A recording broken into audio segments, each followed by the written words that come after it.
So I welcome all of you to Kalalgoda English Medium Retreat. Now it's the time for a question and answer session. So I think Lakshmi is ready with the written questions. So I cordially invite to begin with the written questions. Thank you, sir. There are 6 questions in all. Yes.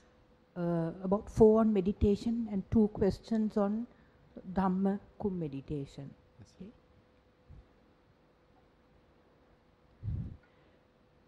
Venerable Thero, I am a beginner in mindful meditation. I started doing Anapanasati.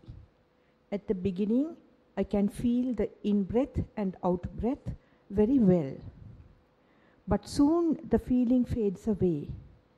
Within a few minutes, I can't feel my breathing. Then my mind starts wandering, since I don't have anything to concentrate on. Because of this, I feel I am unsuitable for Anapanasati. Hence, I am considering to focus on rising and falling of the abdomen instead of in-breath and out-breath. Venerable Thero, can you kindly explain what is the right thing to do? Much merit to you, and may you achieve supreme bliss of Nibbana. Okay. May you too. So basically, you will get the same result in rising and falling also. Then what are you going to do? So it is not the idea that basically, now say for example, you start with Anapanasati meditation and you are telling now after some time your object disappears. So the same thing will happen when you are going to choose rising and falling. So after some say several weeks of practice, the same thing will happen. Then are you going to again going back to Anapanasati or? So it is not the problem. So it's a kind of that we don't know how the meditation evolves. So at the beginning, idea is that we may be able to concentrate on a gross object. It's fairly a gross. The feeling is gross. So that's also at the beginning you might not be able to very well do it because your mind is wandering, going here and there. But suppose after some effort that you are able to maintain your attention, maintain your mindfulness on breath, then the breath appears fairly, possible way, positive way. Say for example, you are feeling that right now I am breathing in, and after that I am feeling that I am breathing out. So similarly you are continuing. And as you more and more concentrate on it, so the idea is it may not last at the same level. So it will change, it will evolve. So I think if we expect that the breath has to be visible or breath has to be felt on the same amount, then it's a wrong notion. So idea is as we are being aware of breath, naturally it starts to fade away or naturally starts to become softer and softer. So ultimately the object very much like disappeared, very much like it's become softer and softer, and ultimately you can't even feel it. Now which one you think is most profound or fairly advanced way of maintaining mindfulness? Is it with a gross object or is it with a very subtle object? So maintaining mindfulness with subtle object is the difficult task, because maintaining mindfulness with the gross object is fairly easy. So that's very much like when you are doing walking meditation. So your foot is touching the ground. So that sensation is fairly gross. So you can easily maintain your mindfulness there. But on the other hand, when the breath is concerned, comparatively, breath is fairly subtle compared to the sensation you are feeling at your foot. Breath is fairly subtle because here the air element, there are the earth element, likewise. Even at the beginning, if you are capable of seeing breath, because of your attention, because of the improvement, the breath starts to disappear. Breath starts to become subtler and subtler. And as breath becomes subtler and subtler, our skill also has to be improved. Our mindfulness, our sensitivity has to be improved. It may not happen immediately. So breath may be going very much like in a fast pace, but our mindfulness is slowly developing.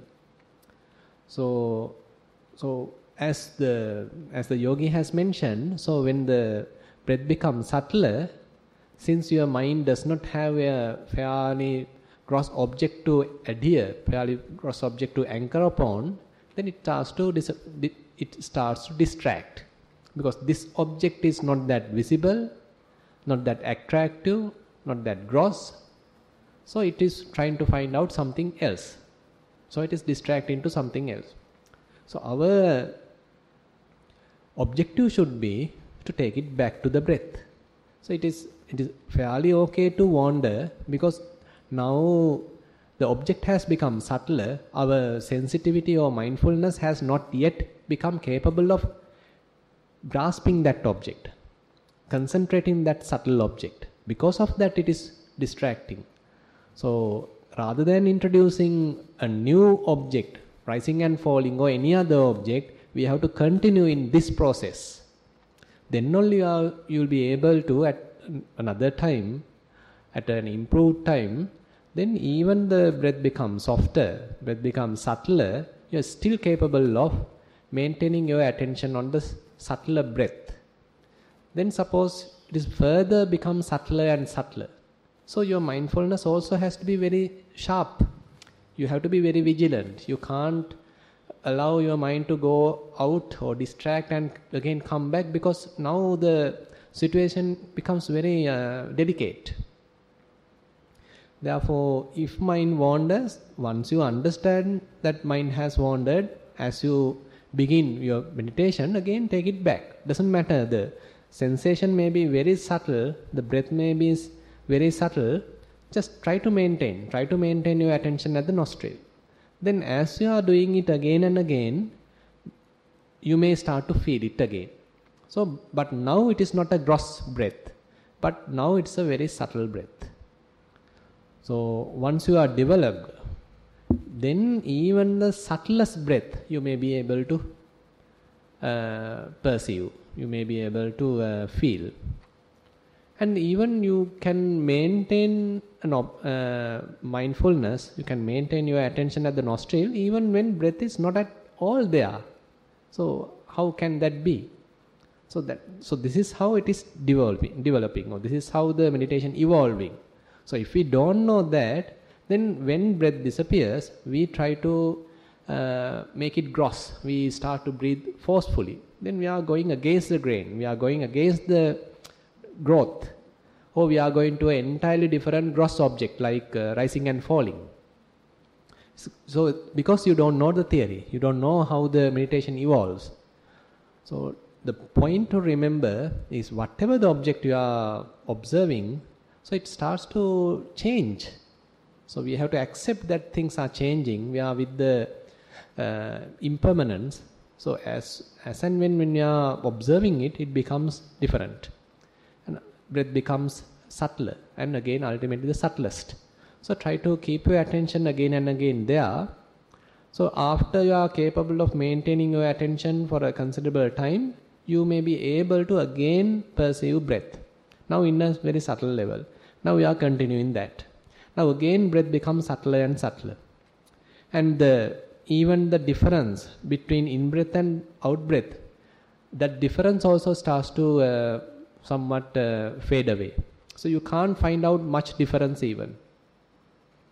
And again there is some techniques you can try to improve, where you can use, is that so in breath, so at the beginning what we are observing is very much the middle part. Middle part is the one gross part. So but there is a subtle beginning of the breath, and then only it is improving, increasing, and then after that middle part it starts to decrease, then disappear. Then the out breath starts, and then it is improving, the feeling improves, and then again it decreases and it disappears. So this is the kind of a cycle happens in either in rising and falling or in in-breath and out-breath. So either case, you need to maintain your attention on each in-breath, each out-breath. Beginning of in-breath, middle of in-breath, end of in-breath. Beginning of out-breath, beginning of middle of out-breath, end of out-breath. Beginning of in-breath, middle of in-breath, end of in-breath. Likewise, if you are able to slowly maintain your attention, your mind becomes calm, and then the breath becomes subtler and subtler. And as I said, if you are capable of maintaining your mindfulness on a subtlest object, then your mindfulness has improved. So distractions means that still our mind cannot handle this delicate situation. Still the mind has some sensual desire, kama chanda. That's why, so the mind is always searching for some different objects.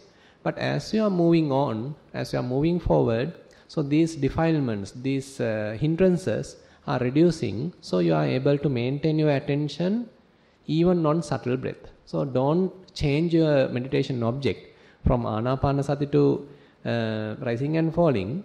So if anapanasati, this meditation object becomes subtler and subtler, just maintain that. Try to see how I can be well awake to this object. So even another thing can happen. As you are maintaining your attention, you can even fall asleep. Because when object becomes subtler and subtler, so you can't maintain even that object and you fall asleep. So then what are you going to do? Are you going to get up or going to walk? Or are you going to change the object? So it is not the approach. If it is constantly you are going to sleep, for example, after your lunch or something like that, then it's understandable. But suppose you are very well concentrating, you came in a fairly progressive path and you fall asleep. Next time also go on the same path. So don't change the track. Falling asleep is an indication that you are capable of tackling 4 hindrances. Now you have to handle only just one.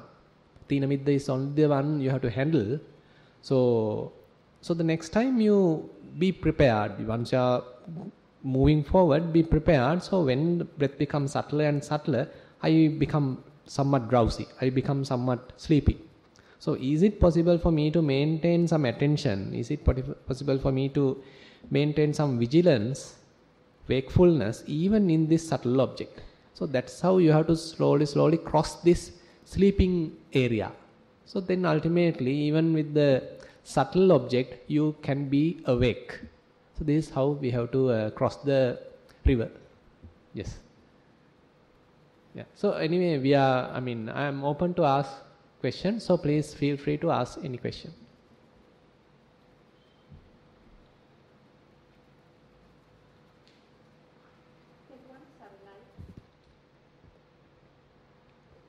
Theruvan Saranai Gauravaniya Swamin Wahansa.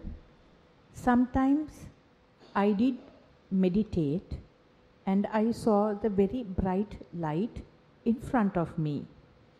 In walking meditation, I would feel like at that time my foot was always heavy and I feel numbness.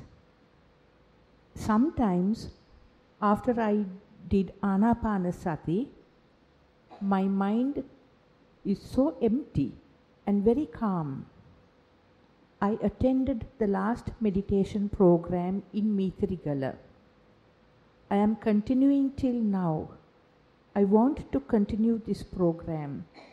Please inform me how I continue this program. Digayu Veva. So actually this appearance of light is an indication that your concentration improves. So it's a good sign. But when it appears at the beginning, it's like a miracle. So how can this kind of a bright light can appear in front of my eyes when my eyes are closed? It's like a puzzle, like a miracle. So then we might think, okay, it's maybe Buddha has come or God has come, or we attribute to various things. But it's a sign of concentration. So it's sometimes in meditation jargon we call it as a concentration sign or nimitta. Especially in Anapanasati, you can get this concentration sign. It's an indication that your concentration is improving. So if it is coming and going, if it is not yet stable, so don't yet look at it. So because if you look at it, it will disappear, because it hasn't yet matured enough to maintain. So your duty is to continue with Anapanasati, because Anapanasati is the place that you are preparing the causes. So as and when you are preparing or improving these causes, so more and more this light becomes maybe brighter and more and more stabilized. And ultimately it may come very much in line with your breath. In line with your breath. So, and again become brighter. And at that time, and fairly stable, at that time you may be able to look at it. Very much like merge with the breath. At that time only you should look at it. Before that, better continue with Anapanasati. Because Anapanasati is the place you are doing your work, doing your job, so that it will contribute to improve the stability and improve the brightness of this light. So, any other, what is the next part of that question?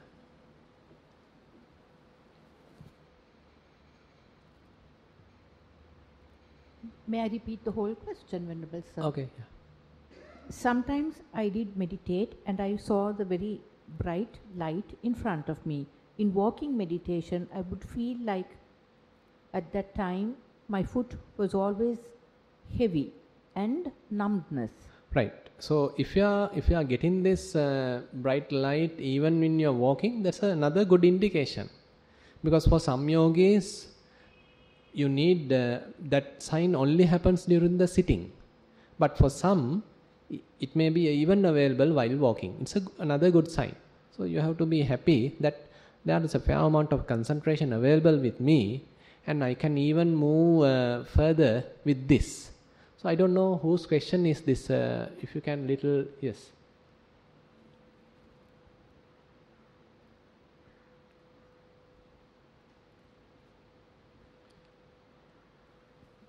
I think I can remember you were attending the Mithrigal retreat, yes.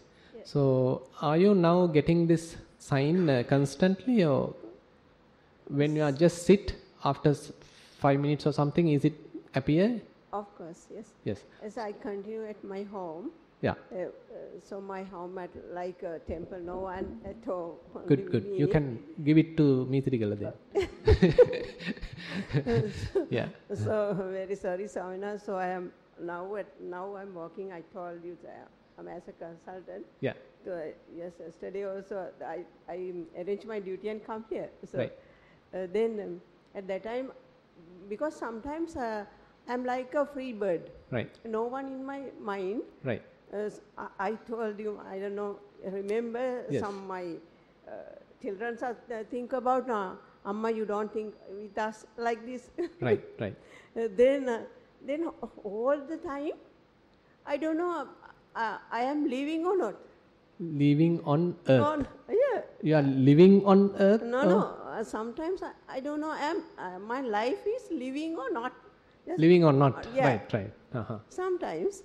Then sometimes I'm walking, but I don't know, I like walking meditation, but then I begin in the Anapanasati and just not 5 minutes, just second, I come in the bright light. Then you told me, no, you don't go, you don't hop this light. Then Sorry? At that time you told me, you don't hop lights. No, right. I am not hopping light. Right. But always a lightning in front of me. Right. I think it's problem. I don't know. No, it is not a problem. So now thing is, you can go. Are you doing some vipassana as well? Yeah. So what is the object you are using for vipassana? Are you observing feelings or no, what? Anapanasati. Anapanasati. Yeah, Continuously Anapanasati. Yeah. I am feeling in nostrils and on the lips. Yeah. I feel it. So that's what you are continuing, Yeah, basically. I'm continuing like this. Right. So then very much like going in the samatha side. So the concentration side, you can do little bit of further improvement in concentration. So is this, are you able to look at this sign? Have you tried that? Just looking at this light? Did No. you try? No? No, I don't. So when it comes, what are you doing? No, I'm silent. Then after go on and come, going and come, like this. Going and coming to, Yeah. coming Light. into it? No. Then I close my eyes. Then I start the meditation. Then come the light. Right. Then after going, then after that coming, like this. Yeah. So basically now you can somewhat systemize the situation. Systematically you can approach it. So suppose you close your eyes, you maintain your attention on breath. Now the light comes. Slowly you discard the breath and just pay your attention to light. Now remember, when compared with breath, the light is a subtle object. Because breath, you have some motion. You know, there's a going out and coming in and something like that. Some motion is there. Yeah. Compared to this, light is a soft object. It's just there. It's simply a light, very soft light. And in order to maintain your attention continuously there, you have to have a fair amount of concentration. If your mind is wandering here and there, you can't maintain. So there's a kind of exercise here. Now how I can, now previously I was improving my mindfulness with a moving object. Now I have a stable object, stationary object. How can I maintain just looking at it without allowing mind to distract? Just looking at it. So if you are looking at it in a very gentle, very sort of without much hope, just looking at it, very in a pleasant mind. So kind of a balance of faculties. That's the only thing here. So if you are putting too much effort, it can even disappear. It can even scatter. Yeah. So if you don't have effort, you fall asleep. Yeah. So how to maintain this subtle balance? So this is the kind of a balancing. So if you are able to maintain this balancing with a very light mind, very pleasant mind, some joyful mind, you are simply looking at this light. So then there's a kind of an absorption can happen at the moment when you are not expected. Yes, sir. So if you are expecting, it won't happen. No, I'm not expecting. So if you are simply just looking at it, just enjoying it, either something happened to you or not, doesn't matter. You are just looking at it. Just merely looking at it, just being with it, without doing anything, and then there's a kind of an absorption can happen. So if it happens it may like you are jumping into it, or it may like you are immersed into it. So that kind of feeling can happen, and once it happens, you just be there. Just be there. Just be there. So it's a what we call as a concentration, some kind of a concentration. So there are a lot of information related to this area, like which kind of concentration, blah blah blah. So nothing to worry. So just be and enjoy it. Then I won't change the walking meditation after that. In walking meditation also this sign comes, is it? Sign, and also my foot also heavy and numbness. That's all right. Now, so what I can... Whole the day like this. Whole the day. Already? Whole the day I'm walking. Yeah. Like this in my heavy and numbness. Yeah. So that heaviness, numbness, all these are available properties. So when our mindfulness increased, so these properties become very visible. So it is not that these are not available, but when our mind is scattered, we can't feel them. But when our mind becomes more concentration, even these subtle sensation appears like very gross sensations. It is not really very gross sensation, they are very subtle sensations. Because of the sharpness of the mindfulness, improved concentration, now you are capable of feeling this numbness.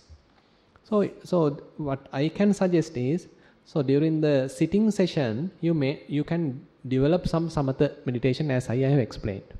And during the walking, so you neglect about this sign.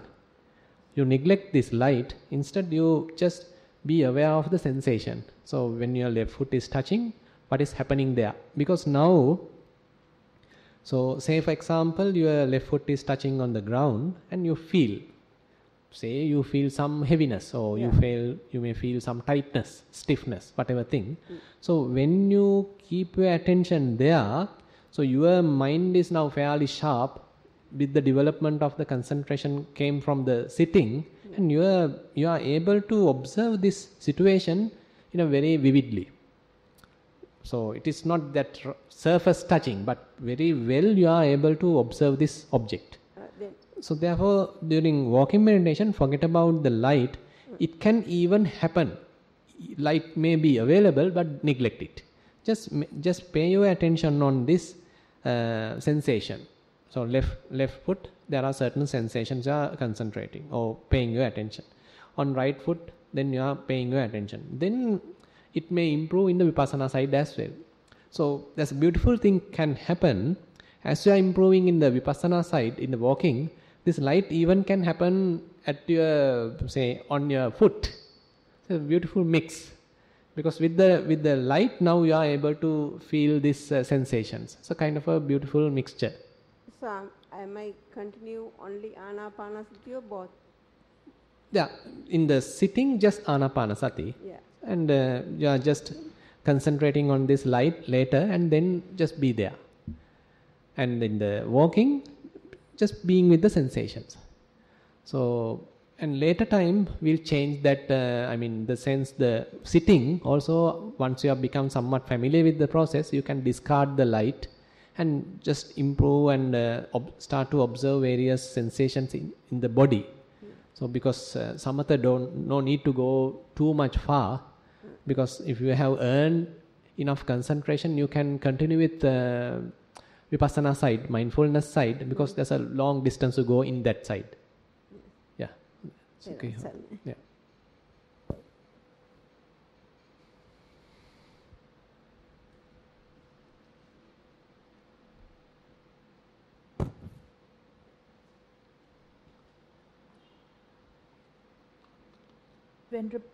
Venerable Sir, I am a yogi who prefers walking meditation rather than sitting meditation, and I am practicing walking meditation daily for a period of 1 hour in the morning.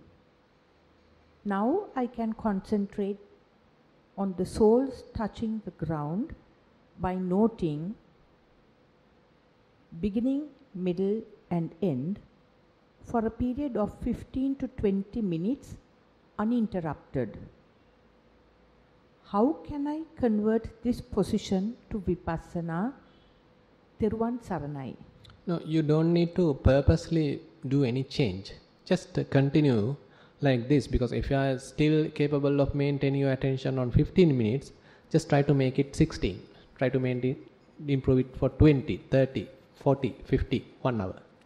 So likewise, if you are able to maintain each and every step, can I maintain my attention on each and every step? So then naturally you are able to improve your meditation. Because walking meditation is fairly vipassana biased. Because at a time you are observing left leg. The next time you are observing right leg. Next time you are observing left leg. Next time you are observing right leg. So continuously the object change, and you are now developing a skill how I can direct my mind to this changing object. It's fairly vipassana biased. So therefore you are already in the vipassana track by going through in walking meditation. So therefore nothing to worry. Just try to see, now I can maintain my attention only for 15 minutes. After that my mind was kind of distracted. So can I maintain it for 16 minutes? Can I increase it for 20 minutes? Likewise, improve the time period so that you are able to fully be aware each step. Left step, right step, left step, right step. And again another improvement you can do, checking whether you can avoid labeling. Now you may be doing labeling, say left, right. Is it possible to maintain attention without any kind of mental verbalization, any kind of noting like left, right? So you discard this left, right noting And just see, when your foot is touching the ground, you have some feeling. So you don't need to have mental talking, telling, okay, this is left. That is very necessary at the beginning. But once you master the process, if you are able to maintain your attention on the feeling, just the feeling, then mind becomes more calm. So your attention becomes more improved and you feel more lighter. So that is how you have to further improve. Yes.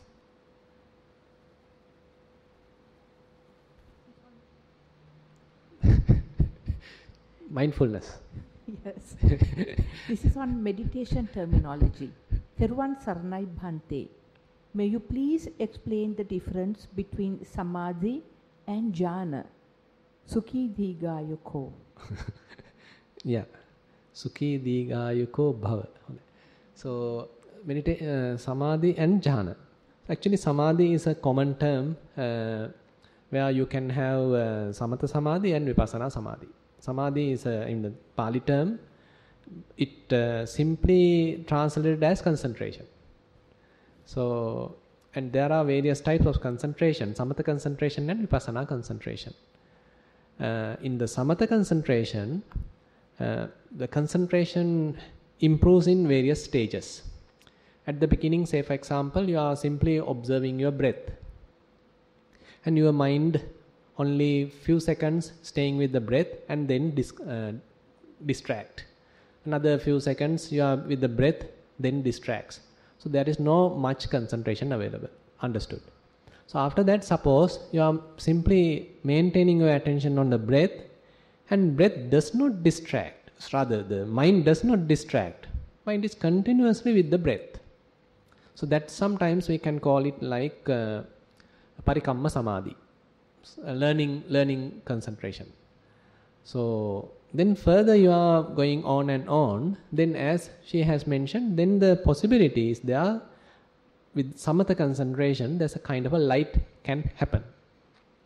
So this light also coming and going, not stable at the beginning, but now you are further improving the causes, further supporting the causes, then as a result, this light become brighter and stable and then appears in front of your eyes and very much like merge with the breath.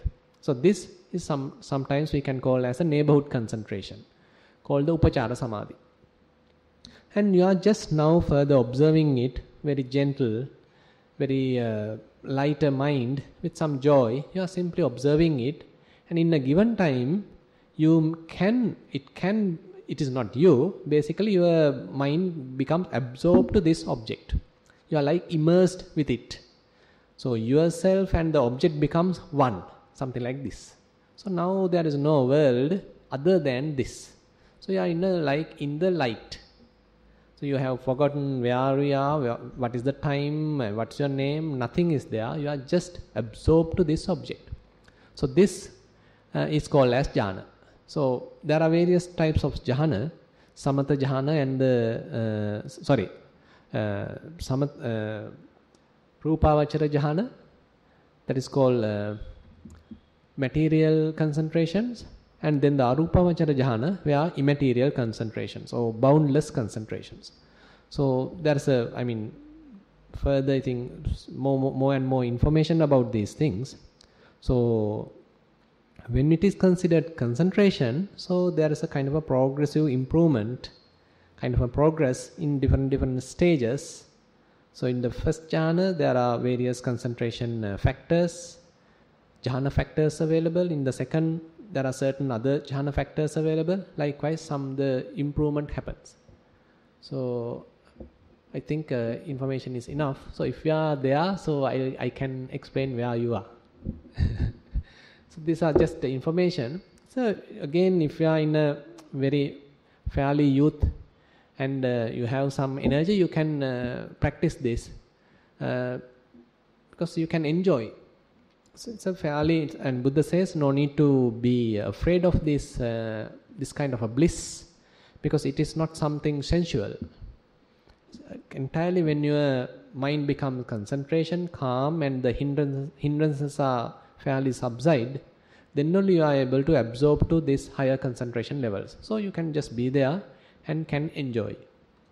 So therefore, for example, certain monks are telling it is more enjoyable than the sensual desires and all these things. It's unlike in this pleasure taken through the faculties, unlike the sensual pleasure. So this is entirely a different type of pleasure, kind of a very pleasant bliss kind of a feeling, rapture and kind of thing. It is more from yourself. So we are always seeking pleasure outside. But through meditation, you find that the happiness is available within yourself. So because of our defilements, we are always watching outside. I am not happy, how can I be happy? So always looking outside. But once you develop your mind, you can find, so you can just be and just joyful and just contented and no defilements, and you are, if necessary, so you can even absorb to a kind of a concentration and just be there, just enjoy. So therefore, certain, say during the Buddha's time, so Buddha also even sometimes absorb to these things and just be. In a way, Samatha side is a kind of a escapism, because you forget about the world and you are in your world, something like that. Anyway, we are in our world, isn't it? So we are others are in their worlds, we are in our world. So rather than proliferating in our world, so just be in the world. Just be in this, what you call, not a kind of a worldly kind of a happiness, kind of a more subtle and defilement-free kind of a happiness. So, and certain suttas are telling, so if you are just enjoying this, even the asavas are not improving. So this is a fairly interesting side is there. Say for example, suppose you are watching a movie and you are fully absorbed, fighting is going on, loving is going on, different this and that are going on, dancing is going on. More and more you enjoy, more and more your fetters are increasing. More and more your asava, this influxes are increasing. So but here, so you are just be there and you are fully absorbed to that object, very pleasant, just be. And Arahant Bhikkhuni Dhammadinna is telling, so this jhana pleasure does not contribute to asava, does not contribute to influxes. So it's a different kind of happiness. So you can be happy, still not get trapped. So that's a in a way another alternative for, basically we are searching for happiness. So you can't immediately go for less defilement. It's a kind of a slow path. But these are the kind of like the ambalama. What is the English term for ambalama? Kind of a in between rest house kind of thing. So you are going in a long distance. In between you have some different rest house. So you take some relax there, because the path is a fairly long path. So here you have some, you can enjoy, you have a bath and so you get charge your battery. So this is a place for that. So even in Vipassana, more improved such concentrations are available. So I encourage you to enjoy them. Yes. So there is no defilements are very much. The defilements are not improved by this kind of enjoyment, this kind of happiness. Niramisa piti. Yes. This is the final question. The final written question. Most Venerable Sir, I have heard in sermons that the 5 precepts we undertake are different from the 5 precepts that a yogi who has attained stream entry or so on undertakes.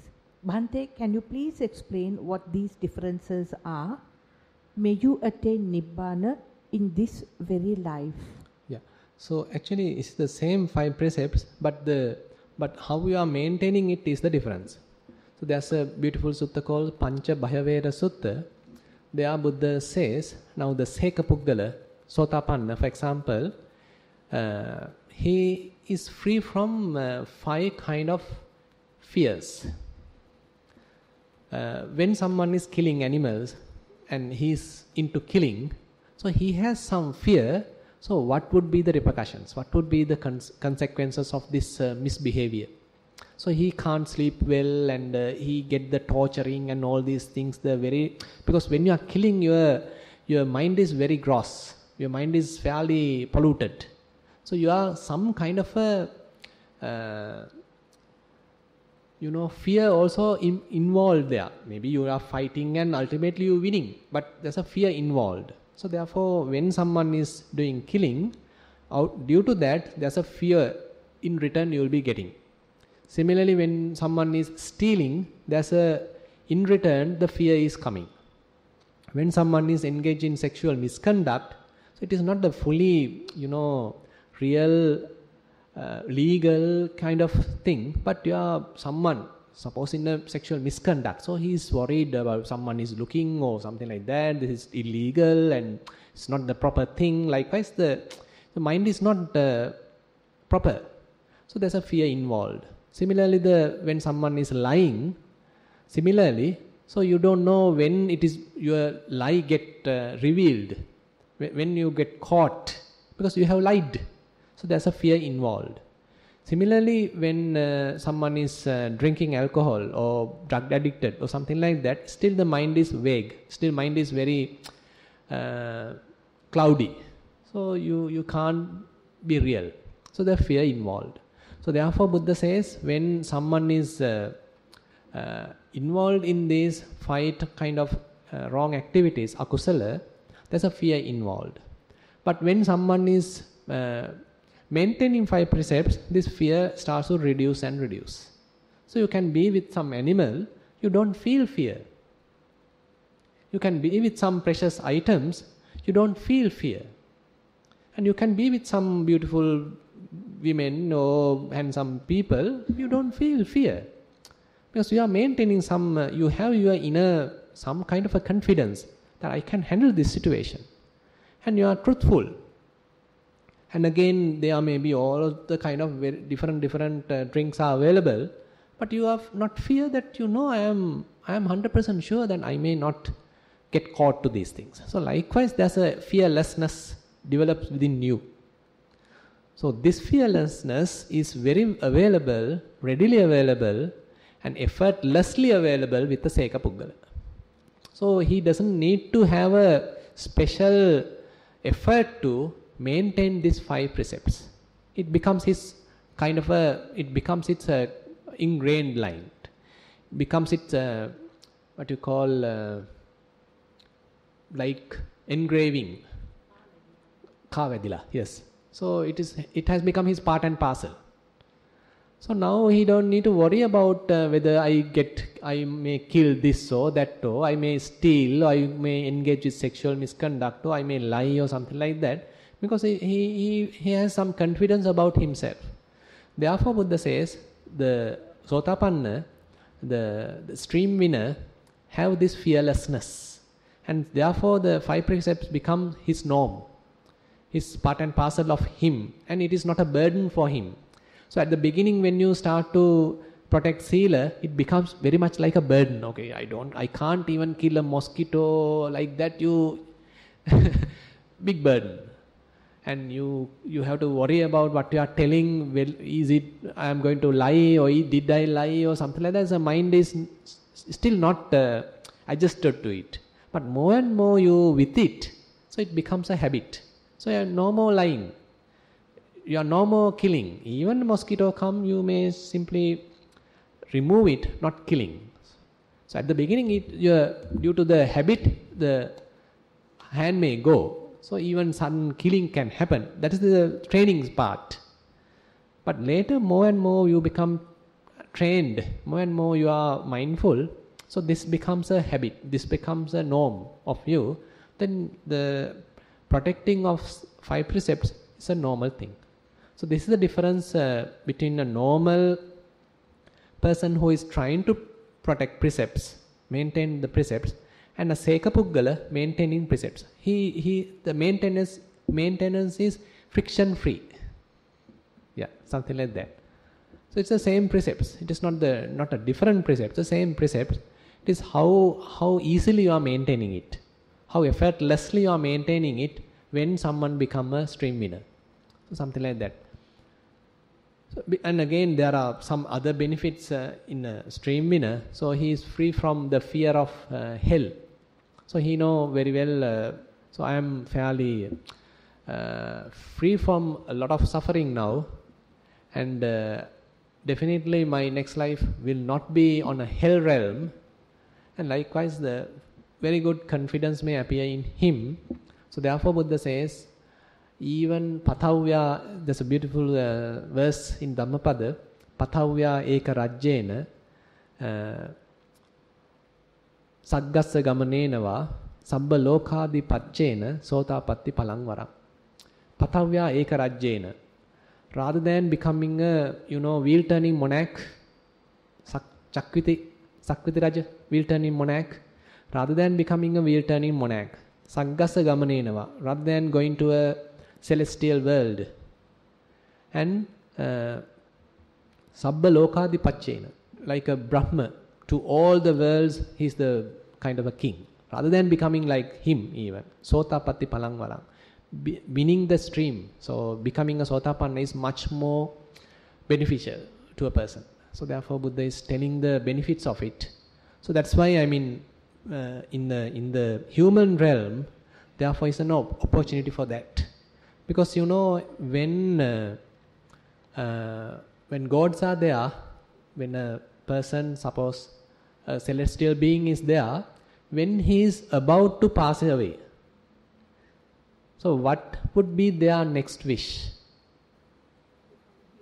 Exactly. So it is not to go to another celestial world, rather they are wishing to come to the human world. Because Buddha say, for the gods, for the celestial beings, Sugati is the human world. So we actually don't know the value of human world, so that's why we are neglecting this opportunity. And if we know the value of this human birth, so we may try our best to get the maximum benefit. Yeah. Actually, I'll just share a few words what has happened today morning. Actually, Bhante Dhammajiva and myself were to visit, the Narcotics Bureau. So there they have shown certain videos and how fast the young generation is caught to these various drugs and all these things. It's really pathetic. So if we are able to contribute somehow, to prevent these things, to prevent our children, and to give us some kind of a alternative for this kind of a spreading disaster. So it's, in a way, it's a kind of a duty, because it's so fast and it's alarming. Actually, I may not be alarmed for you, because you are daily getting these news. But it's a kind of a surprise for me, and how these things are, how the society is getting trapped, getting boiled with these situations. So, because we don't know the value of the human birth. So if we know the value, and if we have given some concern about the spiritual side, so we have an alternative. It is not that every day we have to be the first in the class or to win the race or something like that. So we have some other alternatives in our lives. So we can actually, there's a better opportunity available. Yeah. So now the written questions are over. If you have any other verbal questions, we can continue.